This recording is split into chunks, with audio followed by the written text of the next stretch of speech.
பூவுக்குள் ஒளிந்திருக்கும் கனி கூட்டம் அதிசயம்.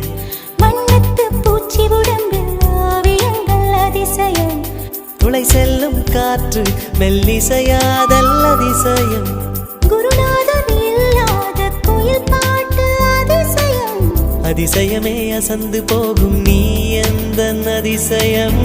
அஜூபா